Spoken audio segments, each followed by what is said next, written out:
Fala, galerinha do sexto ano, voltei. Estava morrendo de saudade, ontem estávamos juntos, aí hoje eu volto. Mas eu volto com tecnologia e inovação. Isso aí, eu tô vendo que minhas roupas estão tudo caindo aqui, deixa eu arrumar. Então, tá bom. Pronto, agora eu me arrumei, porque eu tenho que estar bela, belíssima e ajeitadíssima para receber ao meu lado uma pessoa, um ser de luz. Uma pessoa abençoada nessa sexta-feira de manhã. Animadíssima! Então, bom dia, estudantes do sexto ano, para mais uma aula de tecnologia. Eu sou a professora Fabiana, ao meu lado essa mulher maravilhosa, professora de educação física, tecnologia, socióloga. A única pessoa que está animada para fazer polichinelos nessa hora da manhã. Porque só ela está animada nessa hora. E é isso, então hoje vamos aí dar continuidade à nossa sequência de aulas aí de tecnologia, né, Ju? Pois é, e essa aula, meus amores, ela tem umas coisinhas aí que a gente precisa prestar um pouquinho mais de atenção. Então não se dispersem, foquem na aula, tá? Para que a gente consiga fazer essa base para as demais aulas que vão vir. Só uma coisa, Mavis, a gente precisa trabalhar melhor, pegar um som de foca, para toda vez que a gente falar isso, aparecer um som de foca. Exatamente assim. Já grava a Juliana fazendo a foca, que ficou apenas maravilhoso. A gente não sei que ela faz assim, né? Exatamente. Foca na aula, vai, Juliana, dá a palminha. A Mara em Educação Física tinha uma foca, um ursinho que ela botava foca na aula, era bom. Então, vamos depois fazer esse bate-bola aí, Mavis. Então, para a gente começar, né, a gente tem falado sobre questão aí do universo digital e tudo mais, e agora a gente vai entrar um pouco mais na ideia de entender como o computador funciona. E para isso, né, quando a gente vai falar de computador, a gente vai falar de programação, computação, a gente faz aí um resuminho do que é o pensamento computacional. A gente dá essa basezinha aí para que a gente comece a entender um pouco melhor esses processos. Então, para começar, aquela pergunta marota. Antes da pergunta. Antes da pergunta. Dois depoimentos, porque sexta-feira, sextando é dia de depoimento. A professora Michele, é óbvio que para ter um depoimento tão lindo assim, é de educação física. Ai, Deus, meninas, amo assistir a aula de vocês. E acompanho minha turma, sou de educação física e acompanho minha turma de tutoria de sexto ano. Vocês fecham minha semana com muita alegria. Muita alegria, malemolência, né? Esse rebolado sensual da Juliana. Ó. Sensuelen, sensual. Maravilhosa. Gente, mas manda o nome dessa escola pra gente falar. Michele, muito obrigada. E a professora Josiane nos chamou de mulheres lindas. Arrasando. Plena, maravilhosa. Então, para começar, né, para você, né, o que é pensar como um computador? Se eu falasse assim, pensa como um computador, né? Como você acha que a gente conseguiria fazer esse processo? Então, aí, abre seu coração, um minutinho, né, Ju? Um minutinho. Então, um minutinho para você abrir seu coração, nós já voltamos.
Bora lá, então. Aqui, ó, focada no chat de vocês. Muitas respostas maravilhosas. Então, eu vou começar... Ai, calma aí. Tem o professor José Maurício, que ele já upou um nível aqui, que ele colocou a equação de bolha aí. Você já foi num nível que a gente não chegou. Não, calma aí, professor. A gente ainda não... A gente ainda não chegou nessa parte. Nem na vida, não é nem na aula, é na vida. Ó, o professor de Osasco, tá vendo, ó? Do La Torre, professor Flávio de Matemática, falou que, ó, tá aqui conosco. E eu queria pegar as respostas de estudantes. Por que eu vou dar minha opinião, Fabiana? Antes de aprender e de conhecer, eu achei que ele tinha uma bola de cristal lá dentro. Ó, por exemplo, o João, né, que é aluno do professor Leandro, falou, né, pensar além, né? Pensar além é uma boa ideia. A Maria Vitória, da professora Nancy, pensar em códigos. Pensar em códigos. Boa. A Júlia, do professor Carlito, eu iria pensar em coisas que o ser humano não pensa. Ah, então ela se colocou no lugar de se ela fosse um computador. Exato. Ai, ela foi além, assim, ó, magnífica. Aqui, ó, a Gisele, a professora Patrícia, pensa como um computador, é tipo ser um Google. Sonho de princesa. Meu sonho de princesa era ser o Google, né? Porque aí eu não ia passar vergonha esquecendo metade das coisas que eu ia falar ou com referências que eu tinha pensado anteriormente. Acontece, né? Pois é, vamos Mas que vamos. quando a gente fala, né, do pensamento, de pensar como um computador, a gente, na verdade, está fazendo aí a questão da brincadeira de pensar como um computador, mas o computador ele não pensa. Né? Ele executa tarefas, então ele basicamente ele segue ali comandos. E qual seria essa diferença, né, de falar assim, ele pensa ou não? É porque ele não tem o poder da interpretação. Né? Então, vou dar um exemplo. Juliana, a gente se fala pouco. Por sinal, depois você tem que assistir a aula do terceiro ano ontem, que meu celular vibrou metade da aula porque você estava me mandando mensagem. Aí... depois 1 hora no telefone. Isso porque a gente passou o dia inteiro junto. Aí o que acontece? Quando eu mando mensagem pra Ju, sei lá, eu falo, Ju, e aí, tudo bem? E ela fala tudo. E não responde mais. Um computador, ele não iria interpretar, ele ia olhar e falar assim, a Juliana falou tudo, então tudo. Tudo tá tudo. A gente tem essa questão de sempre interpretar, sempre tentar dar sentido àquilo que a gente está fazendo. Então, quando ela me responde tudo, logo em seguida vem tá tudo bem? Aconteceu alguma coisa? Aconteceu alguma coisa? Eu fiz alguma coisa? Né? Aí ela, não, Fabiana, eu só estava ao vivo e aí não dava para responder, né? Acontece. Então, assim, a gente, toda vez que a gente lê alguma coisa, lê uma mensagem, vê alguma coisa, a gente interpreta aquilo. Quando a gente vê uma foto, a gente analisa aquela foto. O computador não tem esse poder, vamos dizer, de fazer essa análise, de interpretar essas coisas. Então, ele segue ali justamente comandos, coisas que disseram para ele fazer. Né? Mas a maneira com que os passos que o computador segue é chamado ali de pensamento computacional. E esse pensamento computacional é o que a gente vai dar uma olhadinha na aula de hoje. E, por sinal, vai aparecer aí na tela para vocês. Plim. Não, plim. Aí, pronto. Ô, Leandro, plim, tá fora do... Plim. E aí, ó, o que acontece? Resolver situações, né, resolver problemas, alguns, óbvio, que a gente pode pensar que são simples, mas, normalmente, resolver situações, problemas, não são as coisas mais simples do mundo, né? E, muitas vezes, para a gente conseguir resolver essas situações, a gente precisa estruturar, a gente precisa organizar. Então, por exemplo, quando você pega ali em matemática um exercício, então, Joãozinho foi na padaria, comprou, sei lá, 20 pãezinhos, aí depois ele foi no açougue, comprou, sei lá, 5 salsichas. Quantos reais Joãozinho tem? Porque, para mim, de matemática, eu leio dessa maneira. Entendeu? Para você conseguir resolver esse problema de uma maneira melhor, mais eficiente, a gente normalmente faz o quê? A gente organiza ali as informações. Então, a gente vai separar ali. Então, o que foi que o Joãozinho fez primeiro? O que ele fez depois? Quanto ele gastou em cada um? A gente vai separando para que justamente a gente pense, vamos dizer, de uma maneira mais organizada, e quando a gente for fazer a conta, fique mais fácil, porque os números são muito mais claros para a gente. Então, a ideia é que o pensamento computacional, ele é vamos dizer, um método aí que você pode utilizar para organizar o seu pensamento, que é o método que o computador pensa, né, vamos dizer assim, só que a gente pode adaptar ele também para a nossa realidade. Então, a ideia aqui é pensar que o pensamento computacional foi top agora. Melhor do que a astronauta. Ficou top, mas vocês entenderam o conjunto, conjunto da obra, nós pensamos. Né? Então, que esse pensamento computacional ele acontece de forma plugada, né, vamos dizer meio que no automático, mas a gente pode entender como ele funciona de maneira desplugada. E aí, vai aparecer aí de novo para vocês na tela, que justamente esse pensamento computacional, né, o computador, quando ele pensa, ele passa por 4 etapas, né, que a gente coloca como 4 pilares, mas, para simplificar, a gente pode pensar que são as 4 etapas aí de como ele organiza, né, essas coisas, que é a decomposição, o reconhecimento de padrões, a abstração e o algoritmo. Né? E, como eu disse, é uma coisa que a gente pode aplicar aí no nosso dia a dia. E justamente para a gente conseguir fazer essa relação, hoje a gente vai pensar ali como construir, né, como fazer esse passo a passo nos problemas do dia a dia. Né? Para justamente a gente conseguir compreender como ele funciona, vamos dizer, na prática, e depois a gente ir cada vez mais aprofundando e entendendo como ele vai funcionar dentro ali de um computador, né, Ju? Fabi, olha o que o estudante Felipe, do grupão de Cândido Mota, da professora Renata, falou. É como acender uma lâmpada, precisa planejar, organizar e executar. Exatamente. A professora Marina pediu para ter aulas práticas. A gente precisa ter primeiro essa base teórica aí, mas aguarde as cenas dos próximos capítulos. Estamos preparando, sim, professora. A gente está aí pensando de maneiras mais visuais, né?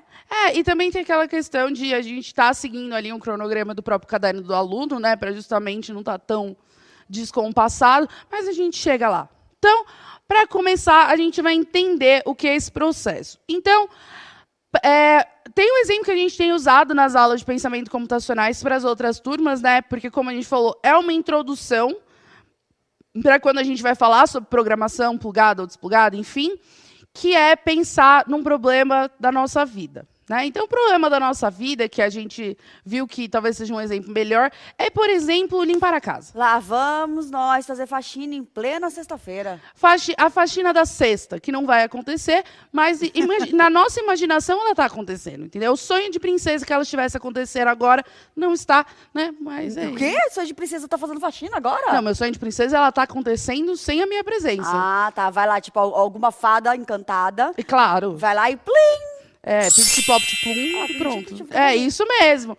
E a casa está arrumada. Mas não é assim, né? Então, como funciona? A gente tem uma casa inteira para limpar. É um problema grande. Ai, nem me fale. Independente se a casa tem 30 quartos ou um cômodo, ou 20, já pensa em fazer a faxina, já dá dor no coração. Só de arrumar meu quarto já me dá palpitação, entendeu? Então, se a gente for pensar, limpar uma casa inteira é um trabalho. É um trampo muito grande. Então, como o computador ele pensaria, entre aspas, aí, como ele ia organizar isso? Então, para vocês irem acompanhando aí na tela para vocês os passos. Então, temos uma casa para arrumar. Primeira coisa que o computador vai fazer, ele vai pegar esse problema grande que é a casa e ele vai decompor. O que é esse decompor? Você divide um problema complexo em partes menores, que são mais simples de resolver. E assim você consegue ter uma atenção para os detalhes. Então, lembra quando eu falei sobre exercícios de matemática, que a gente tem lá várias informações num texto e a gente precisa transformar isso num cálculo? É meio que quando a gente vai lá e coloca assim, bom, Joãozinho, padaria. Foi lá e gastou tanto, comprou tantas coisas. Você separa as informações de uma maneira que fique mais fácil e você consiga ter atenção melhor para aquilo. Então, numa casa, eu vou separar essa casa em cômodos. Ao invés de pensar em limpar a casa como um problema grande, eu vou pensar assim, eu tenho que limpar o quarto, e o quarto é separado da sala, que é separado do quintal, que é separado da cozinha, que é separado do banheiro. Vamos colocar assim uma casa grande. E, aliás, eu vou deixar até um recado para a casa grande. Após essa aula, o meu sobrinho Nicolas, lá em Serra Negra, vai limpar a casa inteirinha dele para a mamãe Viviane dele. Deixei o recado, ponto. Que ele vai aprender a limpar a casa, a decompor esse problema, viu? Daqui a pouco eu recebo uma mensagem. Tia, pelo amor de Deus. Você está lendo... Vai. Ah, não, eu estou lendo aqui do professor Leonardo, que ele falou, essa palavra decomposição pode ter outro sentido em outra matéria. Sim. Vamos abrir aqui Uma janelinha, abrir a janelinha aqui. Qual é a janelinha? Uma coisa que a gente precisa ir se acostumando é que, às vezes, algumas palavras elas têm um sentido um pouco diferente de uma matéria para outra. Então, por exemplo, se você pensar a decomposição, no caso do ensino fundamental de ciências, né, a decomposição, muitas vezes, é algo estragar. Né? Se tem uma fruta ali que está estragando, ela está, vamos dizer, se decompondo. Vamos, né, um exemplo bem zoado, mas é isso. Né? Como cultura, que cultura de bactéria é diferente de uma cultura na visão, por exemplo, de história. Né? Então, no caso de decomposição aqui, o decompor é você quebrar esse problema, é você separar ele em partes menores. Tá? Então, ele vai ter sentido de separar um pouco diferente, vamos dizer assim, a raiz da palavra é quase a mesma, mas o sentido é um pouco diferente em ciências do que vai ser aqui. Acho que é mais ou menos isso. Exatamente. Né? Vamos ter que separar aí as coisas, as palavras. Decomposição em ciências ou em tecnologia. Então, ela falou, não deixa de ser quebrar em partes, mas não quebrar em partes diferentes, porque no caso aqui não mofa. No caso aqui não mofa. Então, assim, a gente vai quebrar esse problema em partes menores, que vão ser os cômodos da nossa casa. Ou você, sei lá, vai fazer uma compra de mercado, ou você vai fazer uma lista e separar ali por áreas do mercado. Sei lá, não sei as áreas do mercado. Olha, minha filha. Corredor dos mercados, sei lá. De corredor de mercado, de limpeza de casa. Olha. Entendo muito. Tô começando a sofrer pelo final de semana, que final de semana é dia. E aí, o que acontece? A gente separou entre os cômodos. Aí a gente vai passar para onde? Reconhecimento de padrão. O que é esse reconhecimento de padrão? É a gente ver ali as coisas que se repetem ou que são muito parecidas. Por exemplo, quando você vai limpar, sei lá, o seu banheiro, ou a sua cozinha, ou o seu quintal, estou dando exemplo da minha vida. Né? Você taca aquela água básica, um pouquinho de cândida, um pouquinho no meu caso que eu sou alérgica, mas né, que você taca uma cândida, um desinfetante, dá uma esfregada, fica a alegria topzera do rolê. Nossa, Fabiana, você tá bom nisso? Tem um quintal lá em casa para você lavar? Eu já tenho o meu, obrigada. Já tenho o meu, tenho 3 gatos. E aí, o que acontece? Só que o quarto e a sala, a gente normalmente passa um pano, né? Vamos dizer, uma limpeza um pouco mais seca. Então, a gente já viu que tem um padrão. Existem cômodos dessa casa que precisam de uma limpeza com água e sabão no chão, sei lá. E existem cômodos dessa casa que a limpeza é uma limpeza mais seca. Existem cômodos que a limpeza é um pouco mais pesada, tipo a cozinha. E tem cômodos, que é meu sonho de princesa, que o quarto fosse fácil de arrumar, que aí seria só arrumar as coisas, né? Vamos começar por tirar a toalha molhada de cima da cama? Bruno, alô, Bruno? Eu vou tentar. E aí, a gente já reconheceu padrões. E o que a gente vai fazer com esses padrões? A ideia é que a gente já comece a separar. Então, assim, por que eu vou limpar o banheiro, me molhar inteira, para depois limpar o quarto, que eu vou passar só um pano, depois ir para a cozinha, me molhar inteira de novo, para ir para a sala, que é seca, e depois me molhar inteira para ir fazer o quintal. Faz mais sentido, quando eu reconheço esses padrões ali, a gente separando. Então, o que é seco, eu vou fazer primeiro e vou fazer... Aí a gente vai delimitar uma ordem, né, de como isso vai ser construído, mas eu vou separar, que eu vou limpar primeiro o que não precisa de água, para depois eu limpar a parte que precisa de água. A gente fala oi para as pessoas que passam. Falando oi, olha quem apareceu aqui na janelinha. Oi, amore. Tudo bem? Ai, queria Sidney, trava na beleza. Eu não consigo dar aula com Sidney se eu não travar na beleza. Pior que eu também fiz. Deu? Belíssima. Gente, deixa eu falar uma coisa. O Heitor teve uma ideia fenomenal. Vamos trabalhar nesse projeto? Cômodos autolimpantes. É verdade. Eu tô com um sonho de princesa daqueles robozinhos que aspiram a casa. É muito caro, Fabiana. É muito caro, eu não tenho essas verbas. Sonho de princesa. Aí a gente vai para a abstração, que é o próximo passo. Né? E ela vai acontecer quando a gente separa os elementos relevantes do que pode ser ignorado. Né? No caso de limpar a casa, nunca é bom ignorar as coisas, porque elas voltam para te assombrar. Mas, por exemplo, você está ali, você precisa fazer uma limpeza, você não tem muito tempo. E aí você olha, a janela, eu consigo ver lá fora ainda. Entendeu? Mas o chão, no caso, eu não consigo mais perceber que o piso é branco. Então, qual é a prioridade? o piso, né, que já não é mais branco do que a janela que você ainda está conseguindo ver lá fora. E essa é a tua ordem, a tua prioridade. Assim que você reconhece padrões, a abstração da sua prioridade é o que você consegue enxergar, ver, não? Entendi. Você vê, né, donas de casa, não sigam nossas dicas, tá, gente? Isso não é um programa de orientação à Nicolas, limpeza de casa. desiste, Nicolas. Eu achei que você ia aprender a limpar a casa para sua mãe. Desiste. Desiste.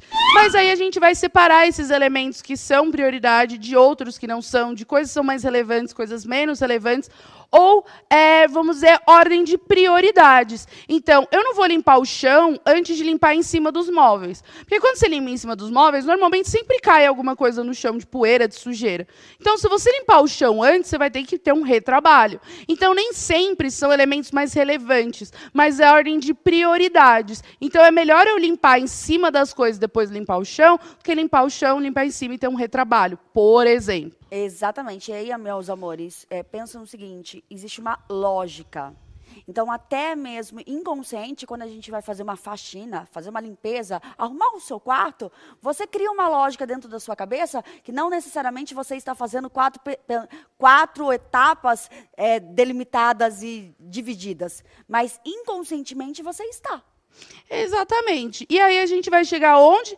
No algoritmo. O algoritmo, o tão famigerado algoritmo, ele basicamente é você pegar todo esse processo que você fez e colocar ele em etapas. Então, a gente decompôs em cômodos, a gente reconheceu os padrões de como a gente vai limpar, a gente abstraiu para ver qual é a ordem que isso vai ser feito, a gente chegou no nosso algoritmo, que qual que é?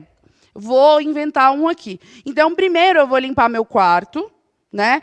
E aí, do meu quarto, eu vou limpar primeiro em cima dos móveis, depois o chão. Aí, eu vou para a sala, que continua sendo seca, vou limpar ali a sala. A partir do momento que eu limpei as duas partes secas da minha casa, eu vou para o banheiro. Aí, o banheiro é molhado, eu já vou para a cozinha, que também é molhado. Mas e termino no quintal, que é molhado, a gente termina molhado, e é isso.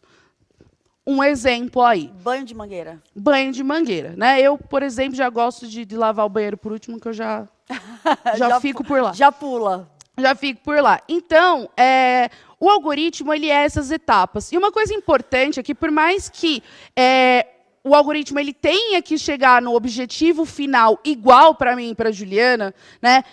No processo de limpar a casa, o final tem que ser a casa limpa para mim e para ela, o algoritmo ele não obrigatoriamente ele tem que ser igual. Então, por exemplo, eu falei, eu prefiro limpar o banheiro por último, porque normalmente eu limpo o banheiro e já tomo banho e já saio de lá limpa, né? Não preciso ficar sapateando pela casa.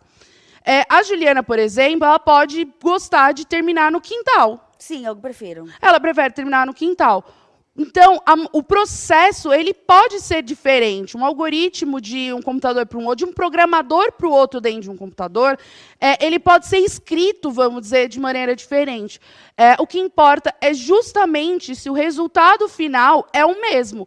O mesmo em qual sentido? É que chegou no resultado que você se planejou a chegar ali. Tá? E aí, esse algoritmo, basicamente, é esse conjunto de regras, essa organização. O algoritmo mais simples para a gente pensar, que a gente usa no dia a dia, é o GPS.